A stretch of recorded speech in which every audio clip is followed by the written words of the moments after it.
projeto Memória da Publicidade e Propaganda na região de Chapecó recebe hoje Max Seski, que é diretor da Vox Brasil Comunicação, coordenador do Núcleo S de Agências de Propaganda, tem uma vasta experiência na área de comunicação e, paralelo a tudo isso, trabalha com marketing e planejamento político. Max Seski, seja muito bem-vindo ao nosso projeto. Muito obrigado, Daniel, muito obrigado a todos. É um prazer enorme estar aqui falando com vocês. E para a gente resgatar a memória, eu digo para vocês que vocês estão de parabéns. É um projeto maravilhoso. Faço questão de fazer parte mesmo. Obrigada. E para iniciar, Max, como que aconteceu a sua inserção no mercado da propaganda, da publicidade aqui na região de Chapecó? Aqui na região de Chapecó, ela começou em 93. Quando eu vim morar para cá, minha esposa é daqui, a Marisa, minha sócia, minha esposa, parceira e tudo mais. E quando nós viemos morar aqui, por uma questão de família, a gente veio atender alguns problemas dela, nós acabamos ficando aqui, né? E aqui nós montamos então a Vox Brasil em 1993, chamava-se então na época Publicidades Vox Brasil, e o objetivo primário dela era ser uma produtora de áudio, visto que não havia produtora de áudio aqui na região.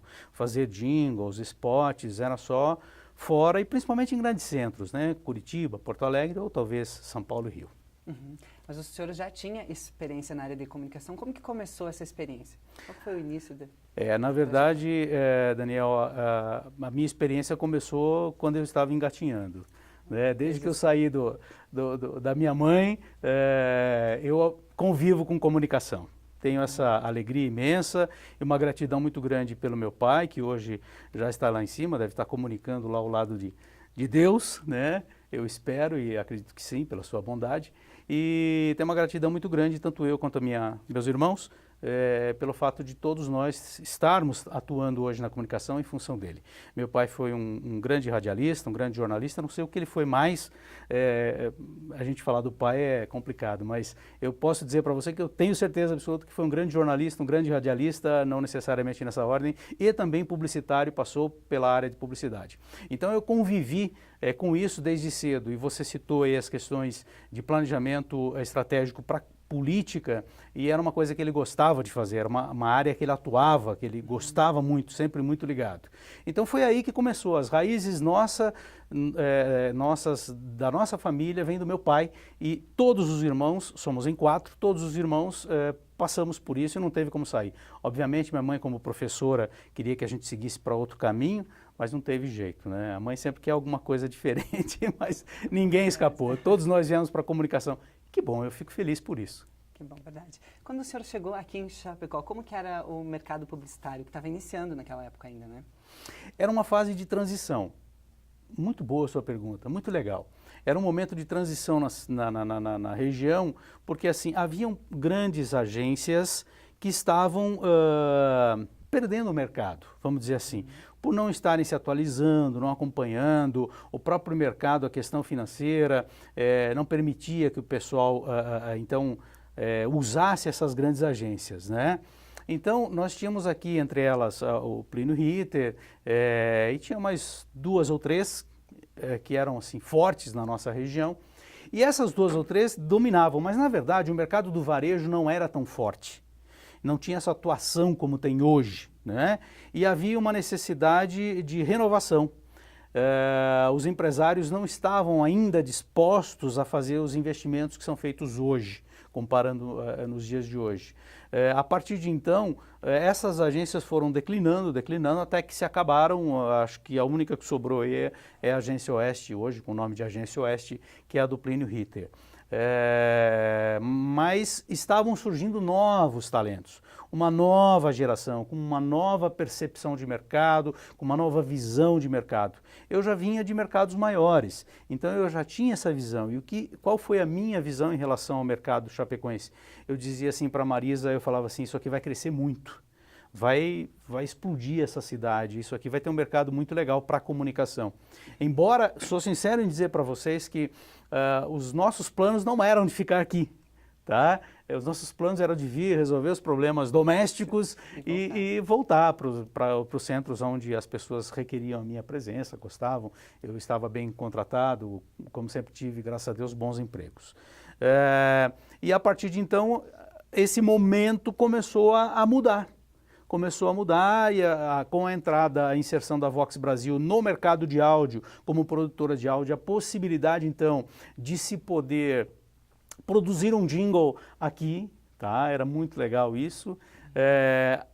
Logo depois veio a agência Trilha, a Trilha então como produtora de vídeo. Eu estava montando uma produtora de vídeo, inclusive, e aí, em conversa com o Jaime e o Luciano, que era um técnico da televisão, da RBS, ele ia servir de assessor para a gente nessa área tecnológica, e ele disse, não, mas o Jaime está montando uma. Eu falei, opa, então eu não vou montar uma produtora de vídeo.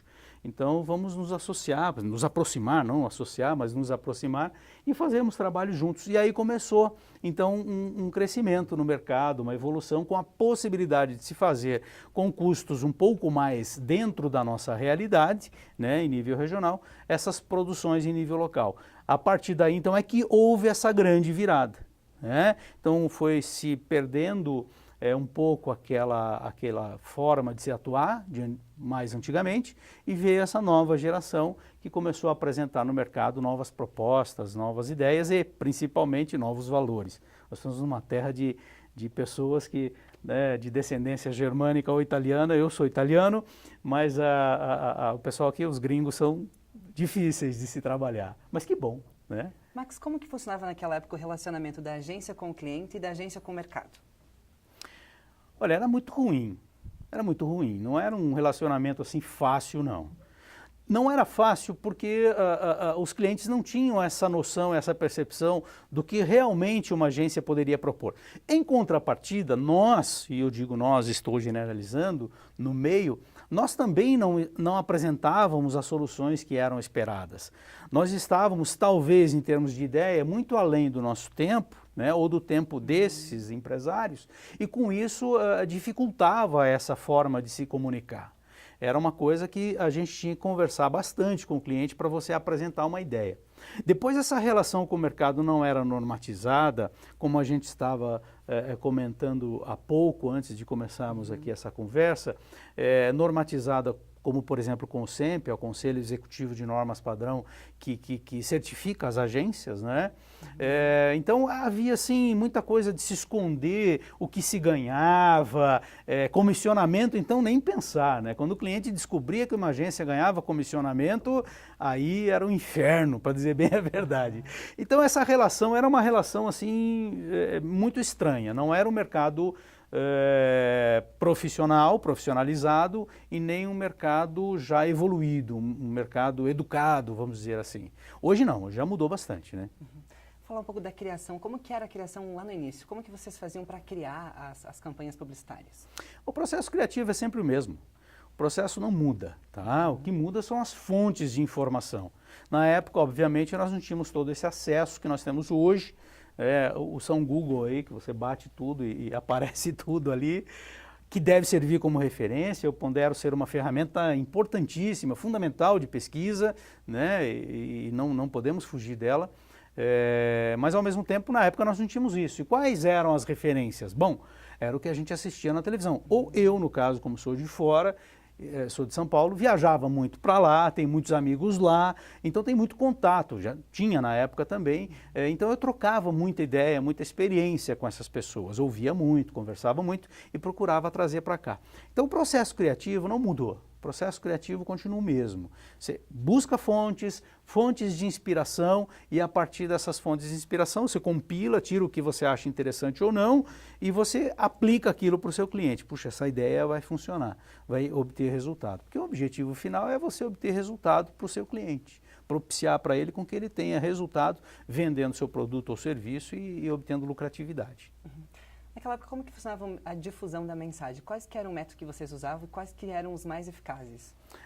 Rádio e TV e jornal, né? Aqui ainda jornal era deficiente, bem deficiente, tá? Aqui os jornais ainda estavam na época do com agência ou sem agência. Sabe o que é isso? Isso é assim, você ia lá conversar, tem um cliente para você, mas é com agência ou sem agência? Aí o que queria dizer isso era se tinha comissionamento ou não tinha comissionamento. Mais barato, isso é o mais barato ou mais caro. Então a agência não era parceira do jornal. O jornal entendia assim, né? Entendia como quem disputava o mercado. Esse é um problema na área de jornalismo, é um problema até hoje, mas aqui em Chapecó evoluiu bastante isso. Mas era rádio e televisão, mais rádio do que televisão. Televisão tinha um valor inviável, não o custo da veiculação especificamente, que ainda é alto, mas tem um custo-benefício positivo, você investe e ela te dá resultado, mas na época tinha esse problema de produção. Então você tinha todo um custo de produção, fazer produção externa, produtora de vídeo que tinha aqui na época era só em Joaçaba, era a TV BV, que tinha uma produtora muito boa, excelente produtora, e jingles então fora, né? A partir por isso que eu disse, a partir do momento em que surgiu a trilha, aqui surgiu a Vox Brasil como produtora de áudio e a trilha como de vídeo, começou a facilitar, a gente começou a trabalhar dentro da realidade. Então, facilitou o processo de produção. Consequentemente, as veiculações em televisão também subiram. Depois tinha um outro agravante na época em relação à televisão, no custo, porque ela tinha uma área de abrangência muito maior. A TV Joaçaba não existia, lá era a TV BV. Então a área de abrangência da RBS TV Chapecó, por exemplo, se estendia até quase Lages, eu não sei exatamente, mas era uma área de abrangência grande. Consequentemente, seu custo por mil era muito alto. A TV, o SBT que tinha aqui, pegava, inclusive no Rio Grande do Sul, parte de Erechim, Três Passos, então era uma abrangência muito grande. Se por um lado era positivo no sentido de abrangência, por outro era negativo no custo. Então, acabava sendo o forte o rádio. Tanto que foi um momento muito bom do rádio, né? O faturamento do veículo rádio era fantástico. Foi nesse momento que tu criou aquela agência de criação de jingles, que era no terminal urbano, foi nessa época? Ou já são duas coisas, são três coisas na verdade. A Vox Brasil é dividida em três momentos e em três atividades paralelas. Nós montamos a Vox Brasil com o objetivo de montar a Estação Alegria, que nós demos o nome de Estação Alegria. Era uma sonorização para o terminal urbano, uma sonorização específica do terminal urbano. Então, lá as pessoas que estavam circulando, na época eram em torno de 20 mil pessoas que já circulavam no terminal urbano aqui em Chapecó, lá no centro. Então a gente viu ali um potencial, né? Então só que como eu sou de rádio, trabalhei muitos anos em rádio, a Marisa trabalhou muitos anos em rádio, nós demos uma cara de emissora de rádio. Então tem um fato até curioso que eu gostaria de contar, que eu cheguei um dia lá para conferir o som, ver se estava legal, tal, né? Passei por lá e tinha um senhor com um radinho de pilha perguntando para um fiscal da autoviação, perguntando, escuta, eu não estou achando essa rádio aqui, como é que eu sintonizo? Né? Aí o cara, tá aqui o cara aqui que faz isso aí, é ele. Aí ele falou, mas o que o senhor quer? Eu falei, não, eu quero ouvir aqui no meu rádio, toda vez que eu estou aqui no terminal, eu adoro ouvir essa rádio, e eu nunca consigo sintonizar, então trouxe meu radinho para ver a música que está tocando, ver se eu achava aqui a sintonia. Mas na verdade era um sistema de som interno só, né? Então já era uma rádio indoor, né? Mas a característica, a gente dava horóscopo, hora certa, notícias de novela e blá, blá, blá. Foi com esse foco que a gente fez, tá? Foi com esse foco que a gente fez. Paralelo a isso, também tinha agência. E depois evoluiu paralelo a isso.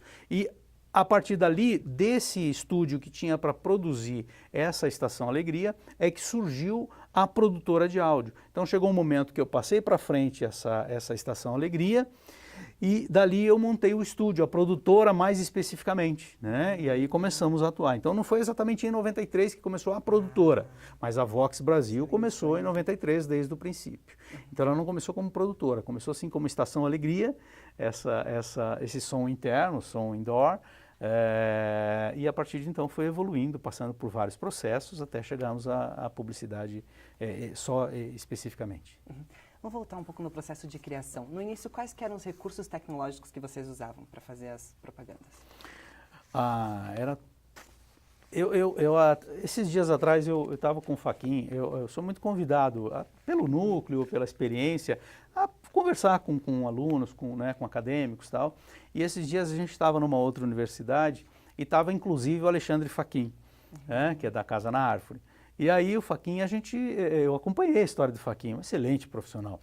E o Faquin, na apresentação dele lá, colocou assim, tirar leite de pedra. Essa é uma frase que eu sempre usei, que a gente sempre usou. Eu falei assim, você roubou de mim isso aí, né, Faquin? Eu aproveitei alguma coisa, né? Na propaganda nada se cria, tudo se copia. E aí, mas a frase também não é minha, né? E aí eu disse para ele assim, puxa, que bacana isso. Então eu vou resumir para você, tirar leite de pedra. O que se tem hoje, a tecnologia, as facilidades que tem hoje, na época não tinha nada disso. Claro que não tinha, mas não é só isso. Você tinha que tirar daquele equipamento que você tinha algo mais. Tudo que tu precisava. Algo mais. Então eu tenho comigo uma frase que é de Thomas Edison, que é a criação é 99% de transpiração e 1% de inspiração. Depois o Washington Oliveto, no auge de sua atividade lá em São Paulo com a W Brasil, ele usou essa frase e eu trago comigo isso também. Então, quer dizer, tudo que você tem que olhar e falar assim, bom, qual é a referência? A referência é esse filme, é esse jingle. Então eu quero fazer igual a esse. Mas eu não tenho os equipamentos, o investimento do cliente nesse sentido, eu não tenho nada disso. E eu tenho que, então, tirar leite de pedra. Então eu tinha que realmente utilizar 99% de transpiração e fazer 1% da inspiração. Quer dizer, a criação, o processo de inspiração era apenas esse 1%. Eu vou especificar em jingle, que daí era a área que eu atuei mais forte, né? Para vocês terem uma ideia, eu gosto muito de citar isso, o hino da Chapecoense fui eu quem fez. Tá? Eu fiz a música, compus a música, e o Maier, que era o treinador de goleiros da Chapecoense na época, isso foi em 1995, ele fez a letra. Então ele levou até mim a letra e falou, Max, temos que fazer um jingle, um hino para isso aqui, com essa letra. E até ele tinha uma ideia de melodia e tal. Aí eu peguei e fiz a melodia. Todo esse hino que vocês ouvem até hoje, o hino que vocês ouvem aí, toda a parte instrumental fui eu quem fez. Todas aquelas vozes cantando num coro uníssono, como se fosse um batalhão de pessoas cantando, fui eu quem fiz. Tá? Sou eu cantando. Sou eu. E isso era feito num gravador de 4 canais. Tudo isso num gravador de 4 canais, aí já tinha uma certa tecnologia. Eu fui o primeiro estúdio a atuar com a tecnologia digital aqui em Santa Catarina. Em Santa Catarina não tinha ninguém que atuava na área, inclusive todo mundo me chamava de louco, né? E eu era mesmo. Tá? E ali eu fazia uma sincronia entre este gravador de 4 canais, de 4 vias, com o computador. Então, para eu fazer essa sincronia, eu tinha que gerar um sinal de sync, uma sincronização, que parece, o sinal é o ruído daquele sinal de quando a internet era telefone, vocês lembram? Que era a linha telefone, Matrix, assistam Matrix no início, a hora que faz a ligação, é aquilo lá. Aquilo é um sinal de sync. Então eu tinha que perder um desses 4 canais para fazer o sinal de sync. E aí quando eu disparava o play no gravador, ele automaticamente disparava o play sincronizado com... Então eu fiz em 3 canais, mais a sincronia. Eu ia multiplicando as vozes no computador e devolvia para o gravador. Multiplicava no computador, devolvia no gravador. Essa história de criação, esse processo tecnológico, eu tenho bem, porque claro, como eu nasci no meio, eu tinha uma época que eu compunha muito. Eu sou músico, eu componho, então eu compunha muitos jingles, mas eu compunha músicas. E em casa eu queria gravá-las, mas eu não queria gravar violão e voz só para tê-las armazenadas lá como, né? Não, eu queria baixo, violão, bateria, guitarra e tal. E o que eu fazia? Eu punha 2 gravadores cassete, tá? É muito legal isso. Punha 2 gravadores cassete e aí um mixer no meio, tá? Aí eu gravava a base, voz e violão, tá? Num gravador. Daí dava o play naquele e quando ele estava gravando no outro, eu estava inserindo um outro instrumento naquele outro lá. E aí devolvia para esse, devolvia para aquele, devolvia para esse, devolvia para aquele. Até ficar um monte de instrumentos que parecia uma música mesmo gravada em estúdio. Claro que não, com a tecnologia, né, mas ficava bem gravado. Era muito legal. Então essas experiências foi me dando, assim, que eu tive acesso a isso, foi me dando, oportunizando para que eu tirasse então leite de pedra. Tá? Falando um pouco sobre a agência, qual que era a estrutura da agência no início, o quadro de funcionários e como que é hoje? Qual que é a diferença de lá para cá? Ah, muita diferença, até principalmente no foco, né? Iniciou comigo e com a Marisa, éramos só nós dois mesmos, né? Depois, então, com o crescimento, a evolução, o mercado ficando mais evoluído e os clientes já entendendo melhor as possibilidades de uma agência, a gente atuava muito na área com foco em rádio, em função do nosso áudio, né? Em função da nossa produtora. Então nós éramos uma agência de áudio, podemos chamar assim. Então esses clientes de áudio, tá? Que era aquilo que eu falei mais forte do que a televisão inclusive, esses clientes de áudio, eles começaram a nos exigir uma outra área, uma área que fosse de gráfica ou de vídeo. E aí então nós fizemos uma primeira contratação. Antes disso houveram pessoas que trabalharam com a gente, mas especificamente na Estação Alegria, como locutores, né, nesse sentido. Mas era pouca gente, entrava um, saía outro, era pouca gente mesmo. Aí nós contratamos o nosso primeiro designer, tá? E aí foi a partir de então que a gente começou a produzir as peças gráficas, logomarcas e blá, blá, blá, blá, blá. E a primeira logomarca que esse designer fez foi a logomarca da Inviolável. Tá? Que continua até hoje. Sim, aí, que continua até hoje, que é cliente nosso, tal, mas que continua até hoje a mesma logomarca. Tá? Essa foi a primeira logomarca feita pela a Vox Brasil, daí então como agência com esse foco já, e a partir dali a gente começou com planejamento estratégico. Foi aí que mudou mesmo. Tá. Conte alguma curiosidade que você observou durante a criação das campanhas nesses anos de experiência, algum fato curioso, algum engraçado que chamou a atenção? Muitos. Houveram muitos casos, né? Mas eu gosto de um caso que foi bem engraçado, assim, que foi...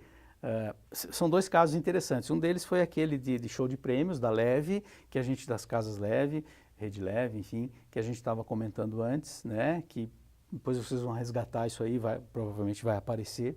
Que eu acho muito legal, acho histórico, isso foi um momento da comunicação de propaganda em Chapecó, regional. E o outro momento foi que deu certo aquela experiência, e aí o Marlon Vargas, que era então o produtor esse que produziu esse show de prêmios, ele me chamou para apresentar uma outra do Brasão. E aí era uma campanha de aniversário, só que aí era eu aparecido, eu vestido de palhaço, não era bem palhaço, mas com a cara pintada de palhaço, né? E eu fui lá meio a contragosto, não, mas tem que ser você, Max, porque o pessoal quer você e não sei o quê. Aí eu fui lá meio a contragosto, fiz aquilo, depois eu assisti na televisão, fiz, não, pode tirar do ar que eu não quero isso não, eu não sou isso aí, eu não tenho mais essa postura, eu não posso aparecer dessa forma. Tudo bem que eu estava atuando, né? Mas na verdade eu estava tentando me consolidar como um publicitário, e daí um publicitário palhaço não ia dar certo, né? E eu fiz com que ele tirasse a campanha do ar. Eles ficaram muito bravos comigo, com razão, mas eu fiz, não autorizo, não quero, e pronto. Esse foi um momento bem curioso, assim, da história. Mas eu tenho, como eu sempre trabalhei no meio de comunicação, eu sempre fiz tudo.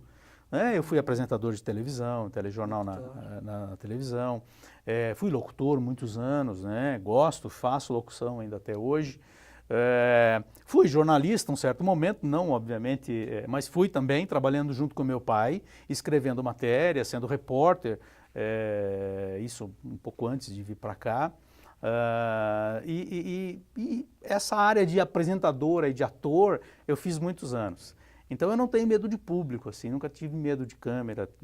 As pessoas normalmente têm essa preocupação com câmeras e microfones, é uma coisa que eu aprendi desde cedo. Então houveram N momentos curiosos, assim, mas aqui em Chapecó especificamente, para nós, assim, para mim, foi esses dois momentos que marcaram. Um de muita alegria, que foi muito legal, e o outro de não alegria. Quer dizer, eu não gostei, mas o material tinha ficado muito legal.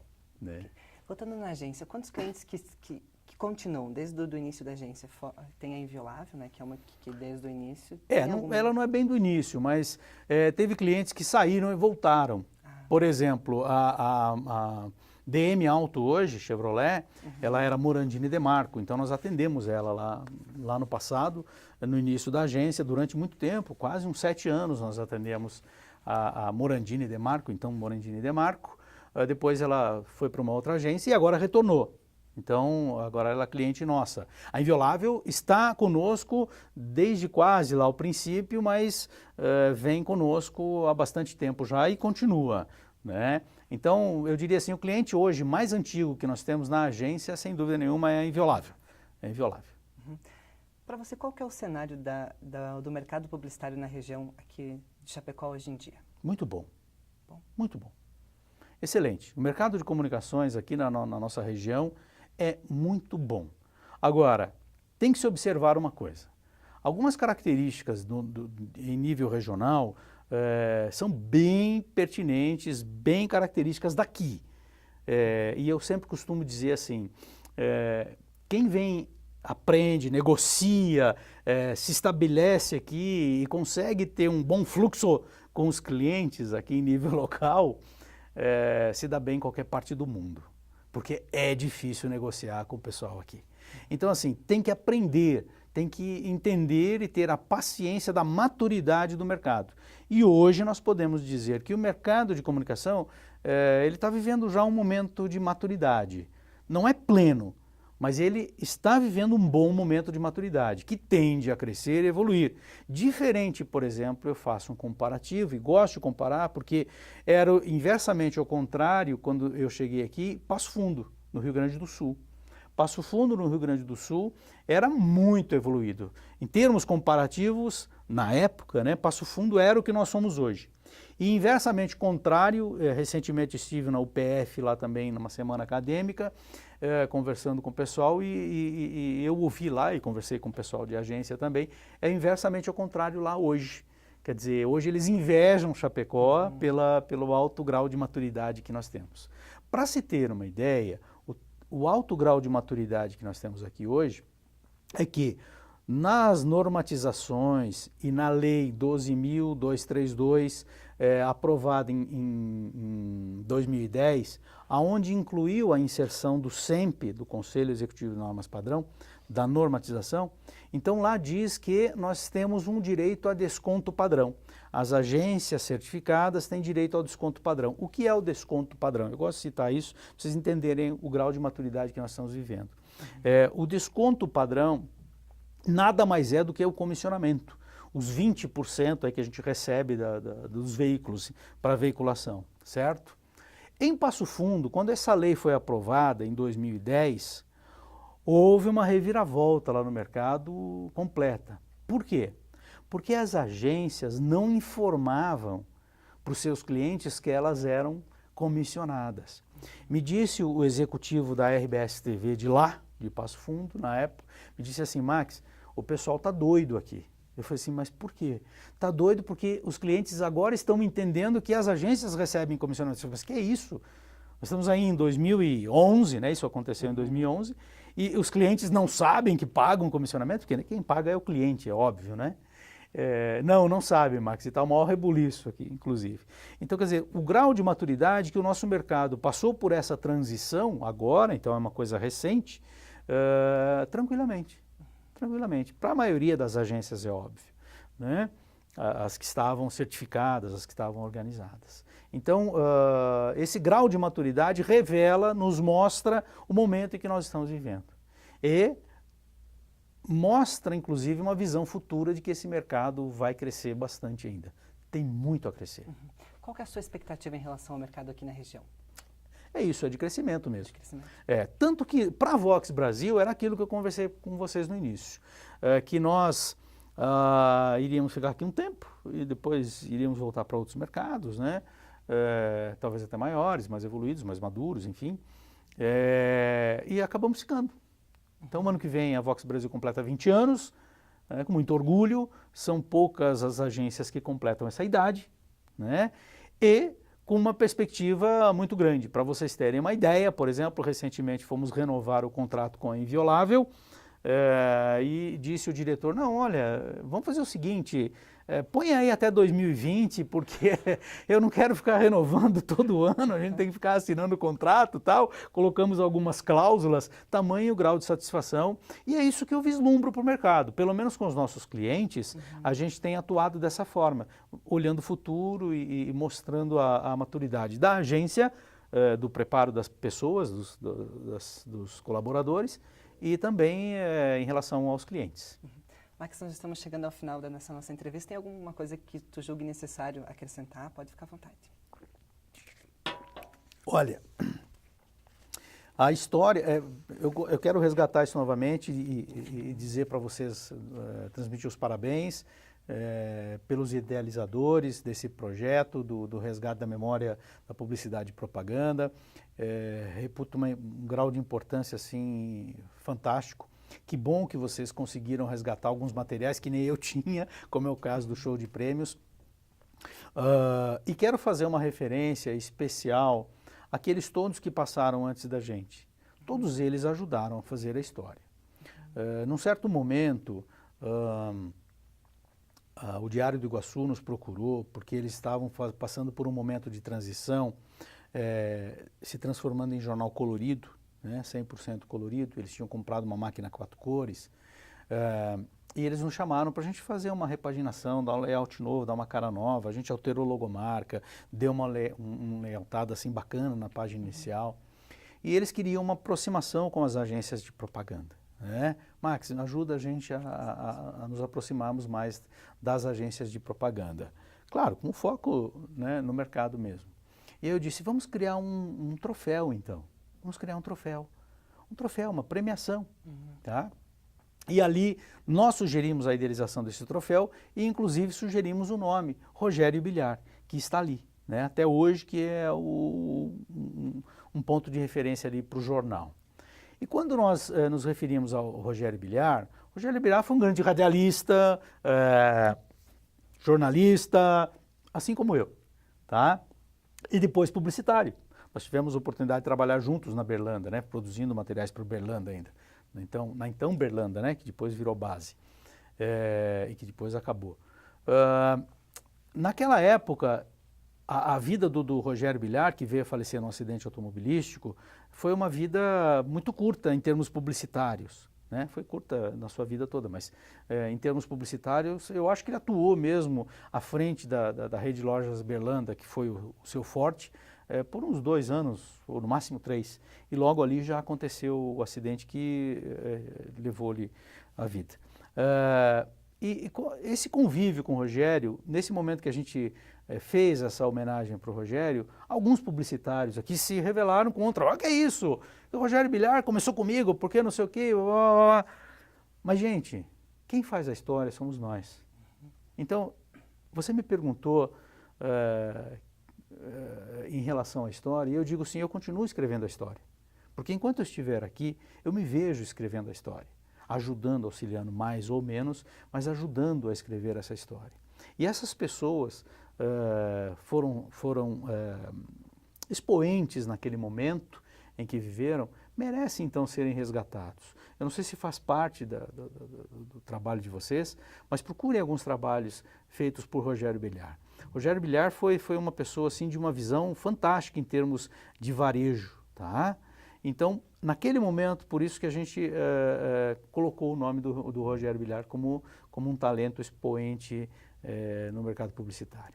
Então, eu respeito esse trabalho todo que foi feito anteriormente. Mas as coisas mudam, as coisas evoluem.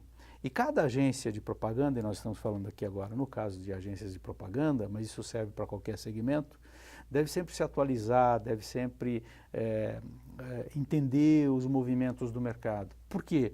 Principalmente o mercado da propaganda, onde o cliente nos dá um crédito.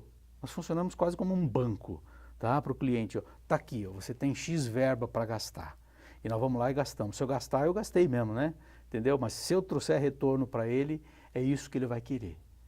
Porque o objetivo nosso é esse, propiciar retorno, propiciar resultados para os nossos clientes. Então, quando você evolui, quando você acompanha os movimentos, você consegue, então, propiciar esses resultados. E para isso não tem idade. Para isso não tem idade. Eu podia ter me formado agora, como eu podia nunca estar atuando com 80 anos, né? Como eu tenho colegas meus que atuam até hoje, tenho conhecidos, né? Que atuam aí com 70, com quase 80 anos, atuando no mercado e continuam escrevendo história, continuam fazendo grandes textos, produzindo grandes jingles, grandes roteiros. Então essas pessoas devem ter o seu reconhecimento a partir do momento em que elas forem premiadas ou então quando elas passarem dessa para uma outra. Eu quero, se Deus quiser, continuar escrevendo a história por muito tempo ainda. Me permita isso. Max, em nome de toda a equipe do nosso projeto, eu gostaria de agradecer pela sua participação, pela sua colaboração no nosso projeto que engrandeceu a nossa pesquisa. Muito obrigado. Muito obrigado, Daniel. Obrigado a vocês e parabéns. E assim a gente encerra mais uma entrevista do projeto Memória da Publicidade e Propaganda na região de Chapecó.